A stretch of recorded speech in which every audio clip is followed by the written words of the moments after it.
தங்களுடைய திறமைக்கான களத்தினையும் தங்களுடைய திறமைகளுக்கான வெற்றிகளையும் குவித்து கொண்டிருக்கின்ற ஒருவரோடு தான் நாம் பேச போகின்றோம். உஸ்பெகிஸ்தானுக்கு போனது வந்து யாரும் சிரிக்கவே மாட்டாங்க. சிரித்தா ஒரு ரஃப்பான ஒரு ரூடான ஆட்கள். அது ஒரு வியர்டான திங்ஸ், வியர்டான விஷயம் வந்து நினைச்ச இடத்த சாப்பிடலாம், நினச்ச ஹோட்டலில் சாப்பிட இயலாது, நினைச்சு ஆசைப்பட்ட சாப்பாடு சாப்பிட இயலாது. இது பெரிய சவால். ஏன்னு சொன்னால் இப்போ அந்த போட்டியில் பங்கு பெற்ற 400 வீரர்கள் அவ்வளோ ஆசிய மட்டத்திலேருந்து சரி காமன்வெல்த் நாடுகள்லேருந்து வரைக்க ஒரு இடத்தை தான் நாங்கள் பயன்படுத்துவோம். சில நேரம் முரண்பாடோட வந்திருக்கு. ஏன்னு சொன்னால் ஒரு நாளைக்கு இந்த சாப்பாட்டுக்கு மட்டும் 6000 ரூபா ஒரு நாளைக்கு போவோமேன்னு சொன்னால் நீங்கள் ஓடி ஓடி உழைத்து கொண்டிருக்கிறீங்க. இந்த துறையில் ஏதோ ஒரு இடத்துல நான் வரணும், என்ன சாதிக்கணும். அடுத்து பிரயாணம் என்று சொல்லிக்க பெரிய சவாலாக இருக்கும். பஸ்ஸில் போகிறதா இருக்கணும். சரி, பெரும்பாலும் அது ஒரு பெரிய தாழ்வு மனப்பாங்க உருவாக்கி நான் பஸ்ஸில் போகிறது இல்லை, சரியான குறைவு. அதாவது படிக்கிற காலத்துலேயும் சரி கொஞ்சம் எந்த உடம்பை நானே ஒரு காலத்தில் நானும் வருத்தேன். என்ன எல்லாம் சொல்ல பிடிக்காம போய் வந்து அந்த நாளுக்கான ஒர்க் அவுட்டை முடிச்சுட்டு நான் பேக்கை கொழுவிட்டு நான் ரூமுக்கு போய்க்கு என்னை விட இந்த உலகத்தில் ஒரு சந்தோஷமான மனிதர் அப்படி இருக்காதுன்னு சொன்னால் இவ்வளோ கஷ்டமெல்லாம் இருக்கா, ஆனால் எனக்கு இது பிடிச்சப்படி இஷ்டப்பட்டு நான் செய்கிறதால எனக்கு இதெல்லாம் பெரிய விஷயமா தெரியலை அப்படின்னு சொல்லி அதை தான் இப்போ மீண்டும் சொல்லிக்க நான் திரும்ப பார்த்துட்டு இருக்கேன். சரி,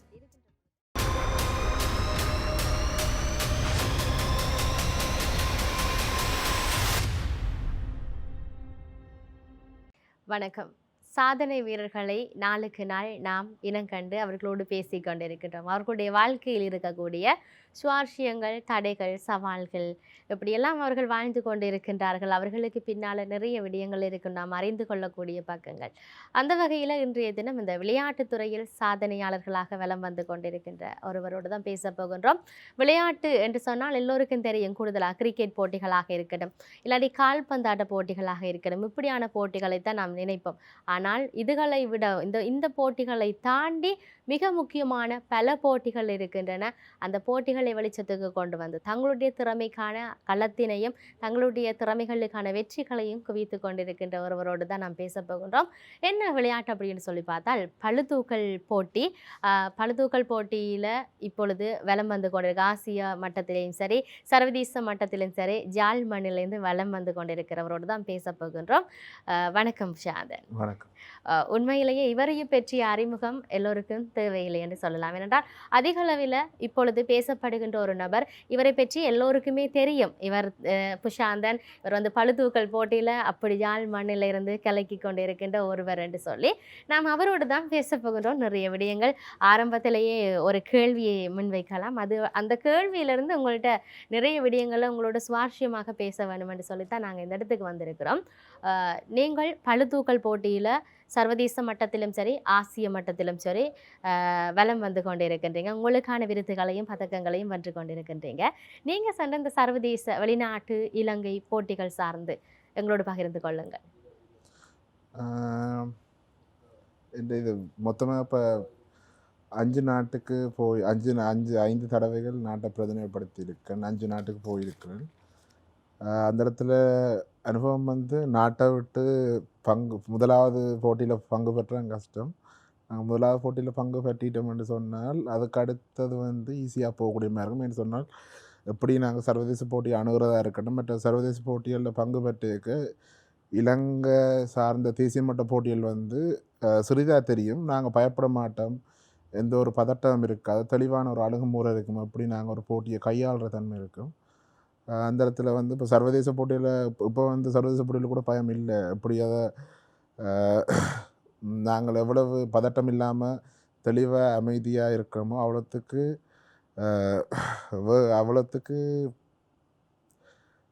பெரிய வெற்றியை நாங்கள் பெற்றுக்கொள்ளக்கூடியதாக இருக்கும். இறுதியாக நீங்கள் ஆசிய மட்டத்தில் போய் வெற்றி ஈட்டின எத்தனாவது வெற்றி, எந்த வகை அடிப்படையில் 3ஆம் இடம் என்று சொல்லி பார்த்துருந்தோம், அது சார்ந்தங்களோடு பகிர்ந்து கொள்ளுங்கள். இப்போ கடைசியாக நடந்த வந்து 2024ஆம் ஆண்டுக்கான ஆசிய வலுதூக்கல் போட்டி வந்து உஸ்பெகிஸ்தான் நடந்தது. அதில் நான் வெண்கல பதக்கத்தை பெற்றிருக்கேன். இது என்ற 3வது ஆசிய போட்டி. அதாவது முதலாவது துபாயில் நடந்து அங்கே போயிருக்க 7வது இடம். போன முறை 2023 அதாவது 2 சிங்கிள் ஈவெண்ட்டு கிடைச்சது வந்து ஓவராலாக எனக்கு கிடைக்கல. இதுதான் முதலாவது ஆசிய மெடல். ஏன்னா ஆசைப்பட்டு போனேன். ஏன்னா இந்த மெடல் முதலே காட்டியிருந்தது. அப்போ அந்த இப்போ இவ்வளவு ஒட்டுமொத்தமாக ஒரு 12-13 வருஷ உழைப்புக்கான அறுவடை இதுதான் சந்தோஷமாக இருக்கிறது. இன்னும் நிறைய விஷயத்தை நீங்கள் அறுவடை செய்ய வேண்டும். அறுவடை என்றபடினால நிறைய பதக்கங்களை நிறைய வெற்றிகளை நீங்கள் பெற வேண்டும் என்று இந்த இடத்துல நாங்கள் வாழ்த்துக்களை சொல்லுகின்ற பொழுது இன்னொரு விஷயம் என்னென்னு சொன்னால் இந்த ஆசிய மட்ட போட்டிக்கு சென்றிருக்கிறீங்க இந்த நாட்டுக்கு. அந்த அனுபவம் எப்படி இருந்துச்சு? அதை விட நீங்கள் அங்கே போய் வெற்றி ஈட்டிய தருணம் எப்படியான ஒரு மகிழ்ச்சியான தருணமாக இருந்துச்சு? சந்தோஷமாக இருந்தேன். மற்ற இப்போ எல்லாருக்கும் சந்தோஷமாக தான் இருக்கும் வெற்றி. அது சரி. ஆனால் இப்போ அந்த சூழலை எதிர்கொள்கிற தன்மை வந்து கொஞ்சம் வித்தியாசமாக இருந்தது. என்ன சொன்னால் இந்த முறை நடந்த வந்து உஸ்பெகிஸ்தான். அது வந்து ஒரு நான் போயிருக்க -11 டிகிரி. ஸோ வாழ்நாளில் இந்த இப்போ 21 டிகிரி இலங்கையில் ஒரு 21 டிகிரி வரைக்கும் அதே எங்களுக்கு குளிராக இருந்தது. ஸோ முதல் வரைக்கும் சரியான அந்த போட்டி அப்படி கையாளுறன்ற ஒரு பதட்டமாக இருந்தது. என்ன சொன்னால் எங்களோட உடல் வந்து அந்த காலநிலைக்கு ஏற்ற மாதிரி மாறுறதுக்கு கொஞ்சம் காலம் எடுக்கும். ஆனால் முதல் பயந்த விஷயம் அதுதான். நான் எதிர்பார்த்து வந்த விஷயம் பிளான் பண்ணி திட்டம் போட்டு வந்த விஷயத்த அங்கே நான் செய்தால் எனக்கு பிளேஸ் இருக்குன்னு தெரியும்.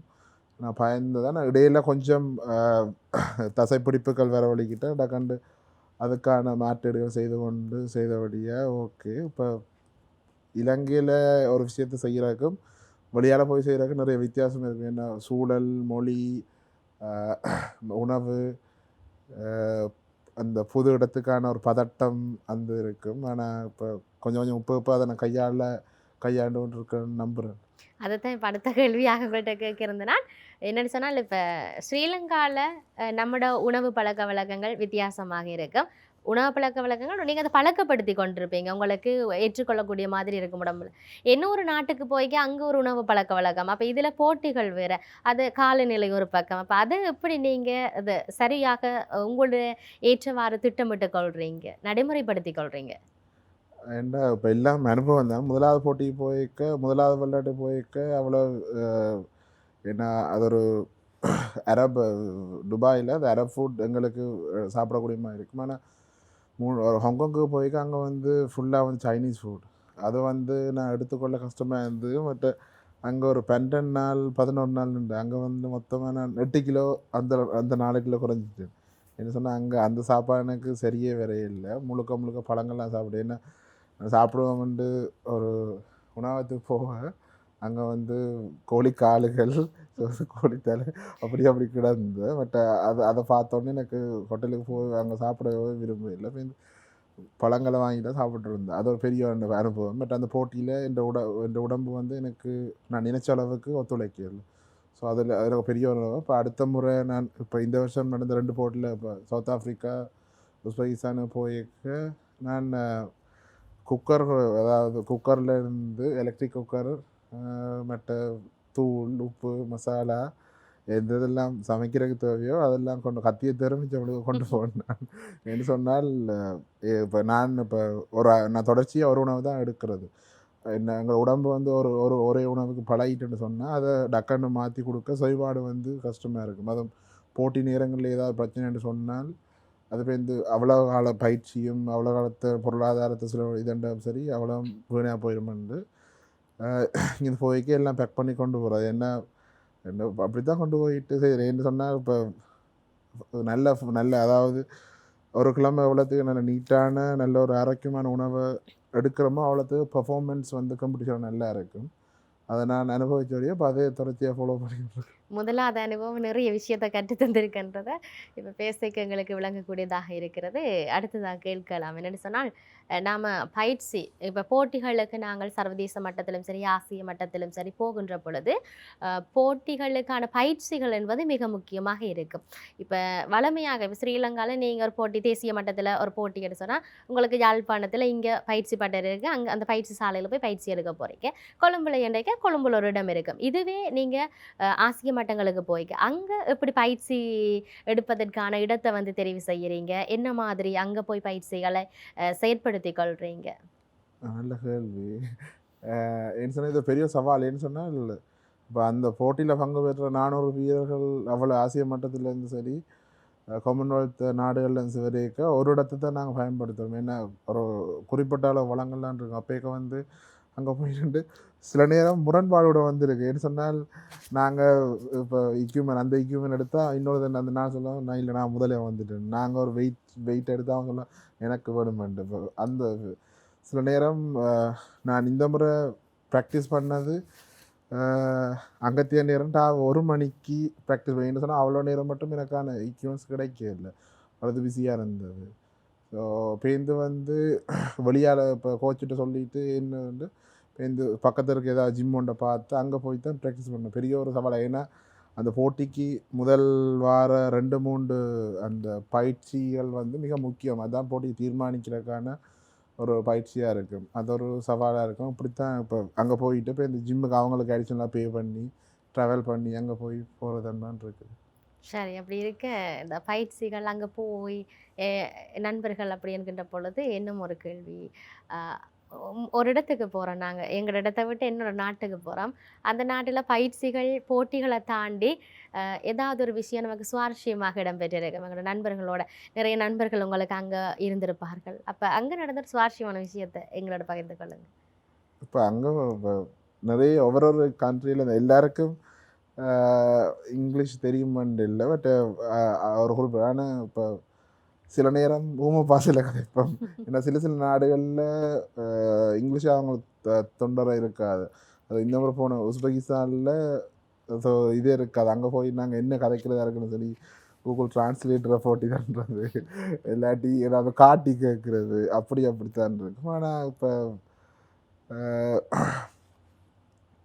ஒட்டுமா ஒரு சிறந்த அனுபவம். ஏன்னா புது சூழல் புது மனிதர்க்க அது ஒரு சுவாரஸ்யமான ஒரு அனுபவம் சுவாரஸ்யமான ஒரு அனுபவமாக இருக்கும். சரி. இப்படி இருக்க இன்னொரு விஷயம், இப்போ எல்லாரும் வந்து பொதுவாக போட்டிகளுக்கு போனால் போட்டிகள்லேயே நேரத்தை செலவு செய்துட்டு அப்படியே நாட்டுக்கு திரும்பி வருவார்கள். நீங்கள் எப்படிங்க போட்டிகளுக்கு போனால் போட்டிகளோடு சேர்ந்து அங்கே இருக்கக்கூடிய இடங்களையும் சுற்றி பார்க்குறதா, இல்லைன்னு சொன்னால் எப்படி அந்த நாட்களை வந்து நீங்கள் செலவு செய்கிறீங்க? போட்டிக்கு இப்போ இல்லை மற்றது ஒரு விஷயம், அந்த நாட்டுக்கு போயிட்டு அடுத்த முறை நாங்கள் வெக்கேஷனை போகிற போட்டியில் பங்கு பெற்ற பொருளாதாரமே ஒரு சவாலுக்கு மத்தியில் அங்கே எங்களுக்கு கிடைக்கப்பட்டிருக்கு. சேர்ந்து இன்னொருக்கா அந்த நாட்டுக்கு நாங்கள் போகிறதுக்கு வாய்ப்பு எப்போ வருமோன்னு தெரியாது. ஸோ இப்போ நான் போகிறேன்னு சொன்னால் இப்போ காம்படிஷனுக்கு ஒரு 5 நாள் முதல் போயிட்டு காம்படிஷன் முடிச்சுட்டு ஒரு 3-4 நாள் அங்கால மிச்சம் இருக்குன்னு சொன்னால் அதுக்குள்ளே எங்களோட நாங்கள் பார்க்கக்கூடிய இடத்துக்குள்ளே எங்கெங்கே போயிலுமோ அந்த இடத்துக்கு போக ட்ரை பண்ணுறது. இருக்கிற வளங்களைன்னா அடுத்த முறை டிக்கெட்டை போட்டு இந்த ஹோட்டலில் புக் பண்ணி வர்ற அளவுக்கு பொருளாதாரம் இல்லை. அப்போ போய்க்க எங்கெங்கே என்னென்ன எக்ஸ்பீரியன்ஸ் பண்ணிடணும், அங்கே என்னென்ன சிறப்பான இடங்கள் இருக்குதோ அப்படி இடங்களுக்கு போகிறது. ஏன்னு சொன்னால் இப்போ பொதுவாக எல்லாரும் யோசிக்கிற ஒரு விஷயம் தானே, புஷாந்தன் ஒரே வெளிநாடாக தெரிகிறார், அவள் எல்லா நாட்டையும் அவர் பார்த்துட்டு வந்திருப்பாருண்டு. அதுக்காக வேண்டி தான் இதை நான் கேட்கணுமெண்டு யோசிச்சுட்டு இருந்த ஒரு விஷயம். மற்றது இன்னொரு முறை என்னென்னு சொன்னால், இப்போ அணுகுமுறை என்பது மிக முக்கியமான ஒன்றாக இருக்கும். குறிப்பாக ஒவ்வொரு மட்டங்களை தாண்டி போகின்ற பொழுது பயிற்றுவிப்பாளர்களாக இருக்கட்டும், உங்களுக்கு இல்லை அங்கே இருக்கக்கூடிய மாணவர்களாக இருக்கட்டும், இல்லாட்டி உங்களோட இப்போ ஆசிய மட்டத்தில் வரக்கூடிய உங்களுடைய சேர்ந்து போட்டிகளில் பங்கு பெற்றக்கூடிய போட்டியாளர்களாக இருக்கட்டும், ஒவ்வொருவருடைய அணுகுமுறை வந்து எப்படி இருக்குது? இப்போ சவுத் ஏஷியன் இங்கே வந்து எல்லாரும் ஒரே மாதிரியா, இப்போ இந்தியாவாக இருக்கட்டும் மலேசியாவாக இருக்கட்டும், இப்போ அந்த நாள் ஹாங்காங் வந்து அங்கே வந்து அவங்க வித்தியாசம் அணுகுமுறை. இப்போ உஸ்பெகிஸ்தானுக்கு போனது வந்து யாரும் சிரிக்கவே மாட்டாங்க. சிரித்தா ஒரு ரஃப்பான ஒரு ரூடான ஆக்கள். அது ஒரு வியர்டான திங்ஸ், வியர்டான விஷயம் வந்து. பட் போட்டி என்று பார்க்க போனால் ஒரு அங்கத்த இருக்க நடைமுறை வந்து சரியான இறுக்கமாக இருக்கும். ஏன்னா நாங்கள் இப்போ எங்கள் ஸ்ரீலங்காவில் அதை நாங்கள் ஃபாலோ பண்ணிக்க வந்து ஒரு வித்தியாசமாக இருக்கும். அங்கே இருக்கிற ரூல்ஸ் வந்து இன்னும் சரியாக இறுக்கமாக இருக்கும். மற்றது நாங்கள் எங்களை சார்ந்த பிரச்சனையை சொல்கிறக்கோ இதன்றக்கோ முறையிறக்கோ எங்களுக்கு தெரியாமல் இருக்கும். அந்த சூழலை கையாளுற தன்மை பெரிய ஒரு பிரச்சனையாக இருக்கும். என்ன சொன்னால் யாரையுமே தெரியாது. என்ன சொன்னால் நாங்கள் போயிருக்க இப்போ இதுக்கு முதல் போன போட்டியில் கோச்சோ சரி ஃபிசியோவோ சரி, மெஸ்ஸியோவோ சரி, டீம் மேனேஜர் சரி, எங்களோட டீமுக்கு அப்படி யாரும் கிரிக்கெட் மட்டும்தான் அப்படி நாங்களாம் போயிட்டு கோச் வேலையும் பார்க்கணும், ஃபிசியோ வேலையும் பார்க்கணும், இன்னொரு அத்லீட்டுக்கு நாங்களாம் ஹெல்ப் பண்ணணும், அவர் எங்களுக்கு ஹெல்ப் பண்ணுவார். அப்படி ஒரு இதெல்லாம் இருக்குது. இந்த கிரிக்கெட் அப்படின்ற ஒரு விஷயம் சொல்லிக்க எனக்கு உடனே ஞாபகம் வந்த ஒரு விடயம், ஸ்ரீலங்காவில் இந்த விளையாட்டுகளுடைய நிலைப்பாடு இப்படி இருக்குது. இல்லை இலங்கையில் இல்லை, ஆசியாவில் கிரிக்கெட் மட்டும்தான் விளையாட்டு, மற்ற முழுக்க பொழுதுபோக்கு. அந்த அந்த மைண்ட் செட் தான் இருக்குது. ஆனால் இப்போ எல்லாருமே எதிர்பார்க்குறது ஒலிம்பிக்கில் கோல்ட் வேணும், ஒலிம்பிக்கில் மெடல் வேணும்னு சொன்னேன். ஆனால் கிரிக்கெட்டை மட்டும்தான் நாங்கள் ஊக்குவிக்கிறோம், கிரிக்கெட்டை மட்டும்தான் அறிஞ்சுகோலில் நாங்கள் முன்னிக்கிற மாட்ட பிள்ளைகள் ஒவ்வொரு தனித்திறமை. எல்லாரும் வந்து கிரிக்கெட் விளையாட இல்லாது, எல்லாரும் வந்து போல் போட இல்லாது, எல்லாரும் வந்து பெட் பண்ண இல்லாது, ஒவ்வொருத்தரும் இயற்கை என்ற படைப்பில் ஒரு தனித்தன்மையோடு இருக்கணும். அது அவை இனங்கண்டு அவை அந்த ஃபிசிக்கல் ஆக்டிவிட்டியை ஈடுபட விட்டு அவை அதில் வளர்த்து விட்டால் போட்டித்தன்மை இருக்காது. ஏன்னா எல்லாரும் போய் கிரிக்கெட் விளையாட பண்ணால் ஒரு டீமில் 11 பேர் தான் எடுக்கலாம், அவங்க 50 பேர் எடுக்க இல்லாது. எங்களுடைய ஆட்கள் கிரிக்கெட்டில் மட்டும் அங்கீகரிக்காமல் எல்லா விளையாட்டையும் அங்கீகரிக்கணும், எல்லாருடைய திறமையையும் அங்கீகரிக்கணும். அவர் மட்டும்தான் மற்றது அனுசரணை வந்து இப்போ கிரிக்கெட்டு மட்டும்தான் இருக்குது. கிரிக்கெட் இப்போ ஒரு 4 லீக் விளையாடினா 4 சுற்று பருவகால சுற்று போட்டிகள் நாடுகளை கடந்து விளையாடினா ஓரளவுக்கு நல்ல காசு இருக்குது, ஓரளவுக்கு காசு உழைக்கக்கூடியமாக இருக்கும். ஆனால் ஒரு மற்ற துறை சார்ந்த ஒரு தடகள விளையாட்டு வீரனாவோ மற்ற துறை சார்ந்த வீரனாவோ இருந்தால் இல்லைண்டா இங்கே வந்து எங்களுக்கு செலவு தான் கூட இருக்கும். உணவாக இருக்கட்டும், இந்த பயிற்சிகளுக்கான பொருட்களாக இருக்கட்டும், பயிற்றுனதுக்கான பணமாக இருக்கட்டும், எல்லாம் போய்க்கொண்டிருக்கும். ஆனால் கடைசியில் வரைக்க எங்கள்கிட்ட ஒன்றும் இருக்காது. ஆனால் இப்போ கிரிக்கெட்டுன்னு அப்படி இல்லை, கிரிக்கெட்டுக்கு உள்ளுக்கு நிறைய பேர் உள்ளுக்கு போனாலே அங்கே நல்ல காசு பார்க்கலாம், ஏன்னா கிரிக்கெட் கோடிக்கான. ஆனால் இப்போ இந்த இதை தாண்டி மற்ற விளையாட்டு செய்கிறாக்கள் பொருளாதாரத்தில் பெரிய பின்னடைவு சந்தித்தாலும் அவங்க நேசிச்சோன்ற ஒரு விஷயத்துக்காகத்தான் அவ்வளவுத்தையும் தியாகம் பண்ணி எவ்வளவு பொருளாதார நெருக்கடி உளவியல் நெருக்கடியை தாண்டி அதை செய்து கொண்டிருக்கிறீங்க. இந்த இடத்துல எங்களோட சமூகம் அங்கீகரிக்கணும். எங்களோட சமூகத்தில் இருக்கிற, எங்களோட நாட்டில் இருக்கிற, எங்களோட புலம்பெயர்ந்த நாட்டில் இருக்கிற இப்போ அனுசரணையாளர்கள் இங்கே இருக்கிற தனித்திறமையாளர் இனங்கண்டு அவைக்கு ஒரு நல்ல வாய்ப்புகளை உருவாக்கி கொடுத்தா இங்கேருந்து நிறைய பேர் வழியாக போகலாம். உண்மையிலேயே இந்த போட்டிகளுக்கான எல்லா விளையாட்டுகளுக்குமான அங்கீகாரம் வந்து மிக முக்கியம் என்று சொல்லியிருக்கிறார். உண்மையிலே இது நல்லதொரு விடயமாக கூட இருக்கின்றது. சரி, இது இப்படி இருக்கு, இந்த போட்டி பளுதூக்கல் போட்டியில் நீங்கள் சாதித்து வருகின்ற பொழுது உங்களோட உடலை வந்து கட்டுப்பாட்டில் வச்சிருக்கணும், ஒரு கட்டுக்கோப்பாக வச்சிருக்கணும் அப்படி என்கின்ற ஒரு விடயம் முக்கியமானது ஒன்றாக இருக்கிறது. இந்த கட்டுக்கோப்பாக உங்களுடைய உடலை வச்சிருப்பதுக்காக நீங்கள் எப்படி எல்லாம் நேரத்தை செலவு செய்கிறீங்க, அந்த ஒரு விஷயத்தை எங்களோட பகிர்ந்து கொள்ளுங்க. முதலாவது எனக்கான உணவை நான் தான் தயாரித்து கொள்கிறேன். ஏன்னு சொன்னால் இப்போ வெளியால் சாப்பிட்றதோ சரி, இப்போ எங்கள் வீட்டில் அம்மாவுக்கு இயலாது, எங்களை சமைக்கிறது அவள் பெரிய விஷயம். இப்போ எந்த சாப்பாடை செய்ய சொல்கிறது இன்னும் அவாக்கு கஷ்டத்தை கொடுக்கக்கூடாதுன்னு நானே செய்கிறேன். ஏன்டா எனக்கான பாவிக்கிற அந்த பொருட்களாக இருக்கட்டும், எந்த உணவு முறை வந்து வித்தியாசமாக இருக்கும். மற்ற எல்லா உணவும் எடுத்துக்கொள்ள இயலாது. இப்போ எனக்கு கேக் விருப்பம், சீஸ் கேக் விருப்பம், ஸ்வீட் ஐட்டம் விருப்பம். ஆனால் இப்போ எல்லாத்தையும் நாங்கள் நினைச்ச நேரத்தில் சாப்பிட இயலாதுன்னு சொன்னால் இப்போ சுகர் வந்து எங்களோட பர்ஃபார்மன்ஸை சரியாக குறைக்கும். ஒவ்வொரு மனிதோடைய எனர்ஜியை வந்து குறைக்கிற பெரிய ஒரு சுகர் தான் பெரிய ஒரு எதிரியாக இருக்குது. அதுவும் யாழ் மாவட்டத்தில், இலங்கையிலே யாழ் மாவட்டம் தான் நீரிழிவில் அதிகமானாக்கள் பாதிக்கப்பட்டிருக்கு. ஆனால் இப்போ எங்களோட சமூகம் தான் நிறைய சீனி பாவிக்கிறோம். எங்களுக்கு டீ இல்லாமல் அந்த நாள் தொடங்காது, எல்லாத்துக்கும் சீனி சீனி சீனி. ஸோ அதால் வந்து இப்போ எனக்கு விருப்பமான இப்போ அந்த நடைமுறையை பின்பற்றிக்க வந்து நினச்ச இடத்த சாப்பிடலாம், நினச்ச ஹோட்டலில் சாப்பிட இயலாது, நினச்ச ஆசைப்பட்ட சாப்பாடு சாப்பிட இயலாது. நார்மலாக ரச்சி, முட்டை, சோறு, பழங்கள், கிழங்குகள், இந்த ஒரு நடைமுறை இந்த முறை இதெல்லாம் போகும். கிச்சன், ஜிம், வீடு இப்படித்தான் இப்படியே போயிட்டுருக்கு. சரி, இப்படி இருக்கின்ற பொழுது இந்த உணவு சமையல் சாப்பாடு என்கின்ற பொழுது அடுத்த விஷயம் எனக்கு ஞாபகத்துக்கு வருது. இந்த உணவு முறைகள் எப்படி இருக்குது, உடற்பயிற்சிகள் எப்படி இருக்குது, அது சார்ந்தங்களோட பேசிக்கொள்ளுங்க. இது இந்த இந்த பளுதூக்கல் போட்டி என்ற ஒரு விடயத்தில் உங்களுடைய உணவு பழக்க வழக்கங்கள் அதே மாதிரி உடற்பயிற்சிகள் சார்ந்து. முதலாவது இப்போ 2 இப்போ உணவு வந்து எரிபொருளாக இருக்கும், பயிற்சி வந்து அதோட பிரதிபலனாக தான் இப்போ நான் செய்கிற பயிற்சி வந்து சரியான ஒரு ஹெவியான ஒர்க் அவுட் அந்த பயிற்சி. அதால் வந்து நிறைய உணவு எடுக்கணும். அதுவும் புரதம் சார்ந்த உணவு. அது எங்கட இப்போ ஒரு நாளைக்கு இந்த சாப்பாட்டுக்கு மட்டும் ரூ. 6000 ஒரு நாளைக்கு போவோமேன்னு சொன்னால் அவ்வளவு ஹை ப்ரோட்டீன் சாப்பாடு தான் எடுக்கலாமேன்னு சொன்னால் பீஃப் பீஃப் 1.5 கிலோ பீஃப் ஒரு நாளைக்கு, ஸோ 20லேருந்து 25 முட்டை ஒரு நாளைக்கு அப்படி எடுக்க ஏன்னா எங்களோட ஜாயிண்ட்டாக இருக்கணும். ஏன்னா இது உடம்பை நாங்கள் சரியாக நாங்கள் கவனித்து கொள்ளாட்டி பெர்ஃபார்மன்ஸும் நல்லா வராது. அதுக்கடுத்த ஒரு வெகு சீக்கிரத்தில் நாங்கள் காயத்துக்கு உள்ளாகிற சந்தர்ப்பம் இருக்கும். அதால் வந்து உணவு வந்து சரியான இதாக இருக்கும். மற்ற இப்போ அதை சமைக்கிறதுக்கு இந்த சமைக்கிறேன் சாப்பிட்றதுக்குமே எனக்கு நேரம் சரியான டைட்டாக இருக்கும். மற்ற பயிற்சின்றது வந்து ஹெவியாக இருக்கும். அதை விட சில நேரம் தலைக்கு சுற்றும், கை காலுக்கு பிடிக்கும். அடுத்த நாள் பயிற்சிக்கு பிறகு கஷ்டமாக இருக்கும். கஷ்டம் இருக்கும், ஆனால் அதை பிடிச்சி செய்கிறது. பிடிச்சி செய்கிறதெல்லாம் இருக்கிறதால இதில் இன்னொரு கேள்வி என்னன்னு சொன்னால், உங்களுடைய அந்த ஆரம்ப காலத்தில் நீங்கள் இந்த துறைக்கு வரைக்க இருந்த அந்த பயிற்சியினர்களுக்கு பின்னிய நாட்கள் எப்படி? இன்றைக்கு பயிற்சி எடுத்துட்டு ஒரு நாள் இரவு தூங்கிட்டு அடுத்த நாள் விடியலும் வைக்கப்படி இருக்குது. இப்போ கொஞ்சம் பழக்கப்பட்டு ஒரு இடத்துக்கு நீங்கள் ஓடி வந்து கொண்டிருக்கீங்க. இப்போ அந்த பயிற்சிகளுக்கு பின்னால் உங்களோட உடல்நிலை எப்படி இருக்குது? எப்படியான ஒரு தாக்கத்தை செலுத்துது அது? ஆரம்ப காலத்தில் வந்து இப்போ எனக்கு நான் இங்கே இலங்கையில் இருந்தால் கூட பயிற்சி எடுத்தேன் நான். அதில் வந்து இப்போ ஆரம்பத்தில் குறிப்பிட்ட நாளைக்கு கஷ்டமாக இருந்தால் அது அப்புறம் பழகிட்டு. இப்போ வந்து இந்த கோச் வந்து ஒரு ஃபாரின் ஆள்.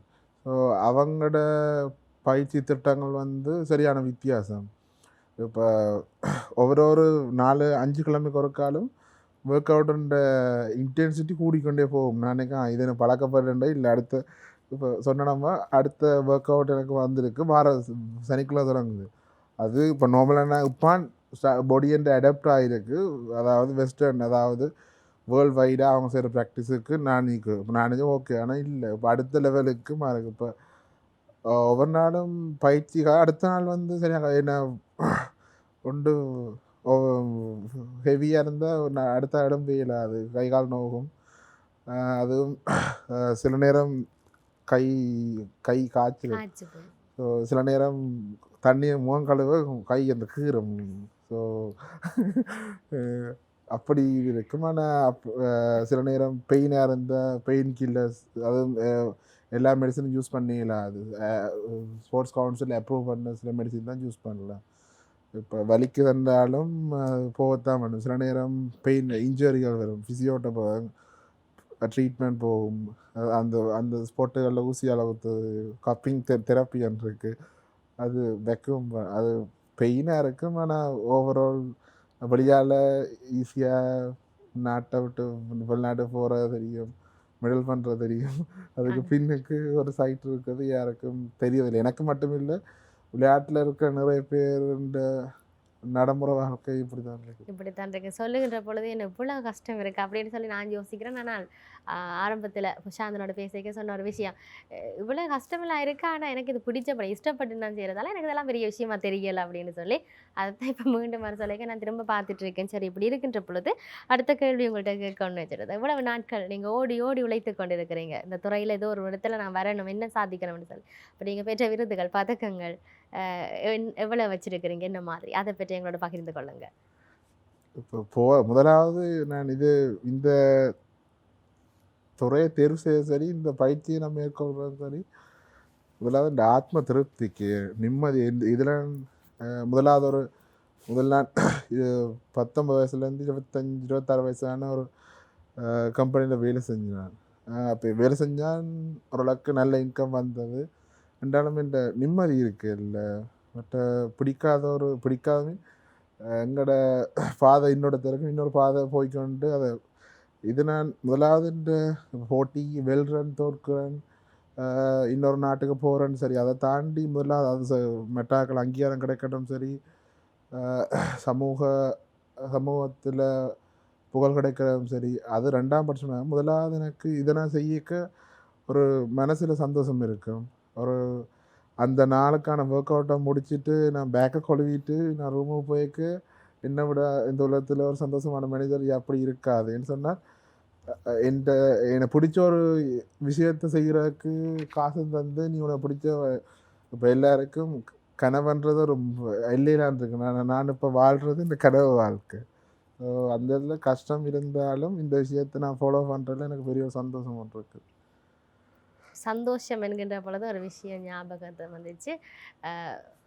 ஒவ்வொரு மனிதர்களும் வந்து ஒவ்வொரு தோற்றமுடையவர்களாக இருப்பார்கள். அதில் முக்கியம் வந்து இப்போ விமானத்தில் பயணம் செய்கின்ற பொழுது, பேருந்தில் பயணம் செய்கின்ற பொழுது, இல்லாட்டி ட்ரெயினில் நாம் புகையிரத்தில் போகின்ற பொழுது தோற்றத்தை வச்சு என்னென்னு சொல்கிறது, சமூகத்தில் வந்து சித்தரிக்கின்ற விதங்கள் வித்தியாசமாக இருக்கும். உங்களோட தோட்டத்தை வச்சு நீங்கள் நிறைய பிரச்சனைகளை சந்திச்சிருப்பீங்க இந்த விமானத்தில் பயணம் செய்ய, இல்லாட்டி பேருந்தில் பயணம் செய்ய.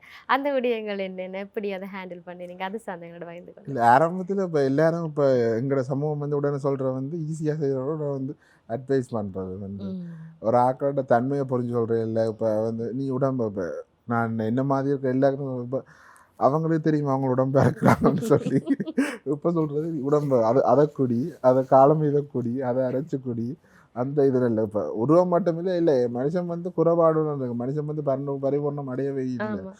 அந்த இதை முதல்ல எங்களோட சமூகம், அதாவது தமிழ் சமூகம் எங்களும். ஏன்னா ஒரு ஆளை இனங்காண்ற வந்து உருவத்தை வச்சு தான் எங்களுடைய ஆக்கள் இனங்காண்ற. அது ஒரு எங்களோட சமூகத்தில் பெரிய ஒரு பலவீனமாக பார்க்குறேன். மற்றது இப்போ என்ன மாதிரி இப்போ தோட்டத்தில் வித்தியாசம் இருக்க ஆக்கள் அதை நான் அனுபவித்தபடியாக இன்னொரு ஆளுக்கு அதை விட சில பேருக்கு முடி இருக்கும், சில பேருக்கு முடி இருக்காது. இப்போ ஒவ்வொருத்தருக்கும் அது யாரும் விரும்பி இதன்ற இல்லை. பட் எந்த மனிதனையும் வந்து இதுதான் அளவுகோல்னு சொல்லி அந்த அளவுக்குள்ள கொண்டு வரக்கூடாது. என்று சொன்னால் ஒருத்தன் பலவீனம் தான் பலமே.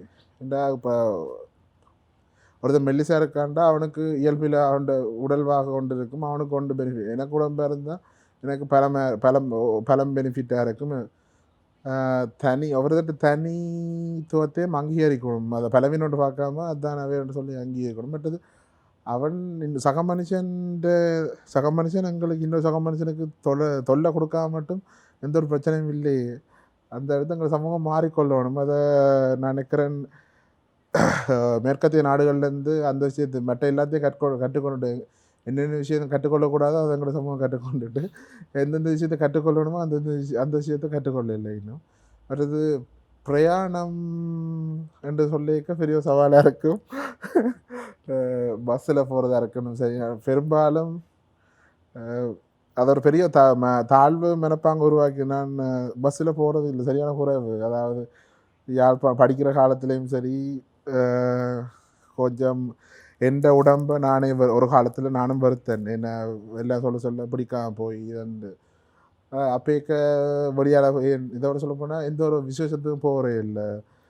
என்னுடைய சமூக அதை குறிப்பிட்ட இதுக்கே ஒரு குறிப்பிட்ட வேலை செஞ்சோம், அதுக்குள்ளேயே என்ன சுருகி கொண்டேன். ஏன்னா வழியால் போனால் தானே ஆக்கள் ஏதாவது சொல்லுவீனம். இது இப்போ எந்த சார்பை, அதாவது குறைபாடுன்ற சமூகத்தால் சொல்கிற சார்பை நான் காய்ச்சோன்றிருக்கிறேன். என்ன நான் மட்டும் இல்லை, என்ன மாதிரி இன்னொரு கதை கேட்க அதைத்தான் அவனும் எக்ஸ்பீரியன்ஸ் பண்ணியிருக்கான். அவனும் அதே மன உளைச்சலுக்கு உள்ளாக இருப்பான். ஸோ அந்த இது மற்ற பஸ்ஸில் போய்க்க சீட்டுகள் கொஞ்சம் பிரச்சனையாக இருக்கும். சில நேரம் என்ன மாதிரி இன்னும் அது ஒரு சேலஞ்சாக இருக்கும். அதை விட ஃப்ளைட் வந்து இன்னும் என்ன சொன்னால் ஃப்ளைட் சீட் வந்து கொட்டி. ஸோ ஆல்ரெடி இப்படித்தான் இருக்கு. சில நேரம் இப்போ பெரும்பாலும் ஃபுல்லாக தான் இருக்கும். இல்லாட்டி எழும்பி போய் பார்க்குறது இதுன்ற ஒரு தொடர்ந்து இருக்க இல்லாது. அந்த இது தோட்டம் சார்ந்த சில பிரச்சனை சவால்கள் இருக்குத்தான். தோற்றத்தில் சவால் இருந்தாலும் அதை நாங்கள் பெருசாக பார்க்குறோம், எல்லாம் தாண்டிட்டு போயிட்டு இருக்கிறோம் அப்படின்னு சொல்லிக்க அவ்வளோ ஒரு சந்தோஷ முகத்தில். எல்லாருடைய மனிதர்கிட்ட வாழ்க்கையிலையும் பல சவால்கள் இருக்கும். ஆனால் அது எல்லாத்தையும் தாண்டி நாங்கள் போயிட்டோம்னு சொன்னால் அந்த எங்கள்கிட்ட இருக்கக்கூடிய விஷயம் கூட அது பெருசாக தெரியாத ஒரு நிலையெல்லாம் வரும். சரி, இப்படி இருக்க இந்த ஆரம்பத்தில் நீங்கள் இப்போ பேசிக்கொண்டிருக்கின்ற போல நான் பெருசாக சமூகத்தோட இல்லாட்டி இந்த எதுவும் ஃபங்க்ஷனுக்கு போனதில்லை, ஆர்டிஎம் விட்ட ப்ரோக்ராம் அப்படி சொல்லிக்க எனக்கு ஒரு கேள்வி வந்துச்சு.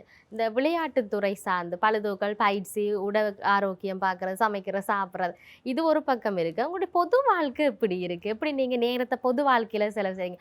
உறவுகளோட இல்லாட்டி நண்பர்களோட, இல்லாட்டி இப்போ பொதுவாக எல்லாரோடையும் பேசிக்க நான் நாளைக்கு அந்த இடம் பார்க்க போகணும், இப்படி அப்படி எப்படி உங்களோட பொது வாழ்க்கையில் ஈடுபாடு இருக்குது? இல்லை, இதனால் இப்போ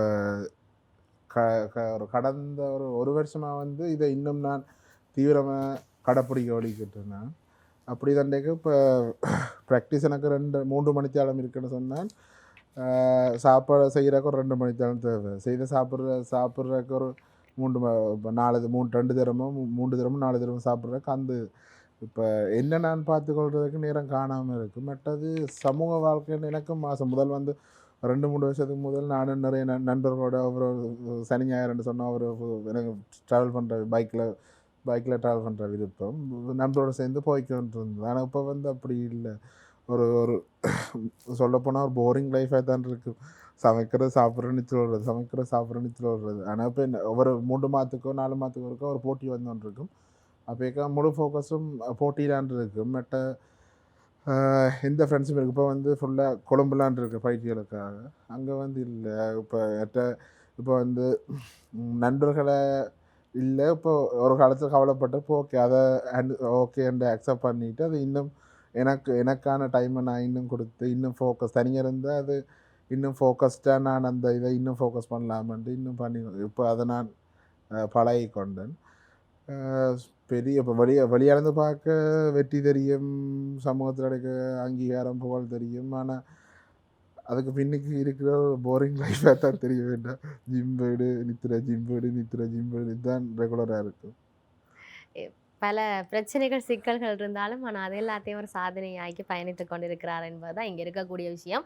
ஆரம்பத்தில் நான் நேர்காணலுக்கான ஒரு எப்படி இவரோட நான் நேர்காணலை மேற்கொள்ளலாம்னு யோசிச்சேன். இருக்கக்கூடிய சவால் என்ன சவாலை இவர் மேற்கொள்ள போகிறாரு, நீ என்னத்தை கடந்து வந்தார், இப்படிலாம் கேட்போம்னு யோசிச்சுட்டு இருந்தேன். இப்போ இந்த கொஞ்சம் வித்தியாசமாக இவருடைய இந்த சர்வதேச ஆசிய மட்டத்தில் இருக்கக்கூடிய சுவாரஸ்ய தன்மைகள் சார்ந்து பேசினா நிறைய விஷயங்கள் அவரோட பேசக்கூடியதாக இருந்துச்சு. ஆகவே இந்த விடயத்திலேயே எங்களுக்கு தெரியுது அவருடைய சவால்கள் எப்படி இருக்குன்னு கடினமாக இருக்கும். அடுத்த கட்டத்தை நோக்கி தன்னுடைய பயிற்சியை ஆரம்பிக்க போறார். ஆனால் அதுவே ஒரு மிகப்பெரிய சவாலாக இருக்குன்னு சொல்கின்ற பொழுது இந்த இடத்துக்கு இவர் வந்திருக்கின்றார். புஷாந்தன் இந்த இடத்துக்கு விருதுகளை வாங்கி பதக்கங்களை வாங்கி ஒரு வீரனாக இந்த இடத்துல இருக்கிறார். நிறைய கஷ்டங்களையும் சவால்களையும் தாண்டி வந்திருக்கின்றார்.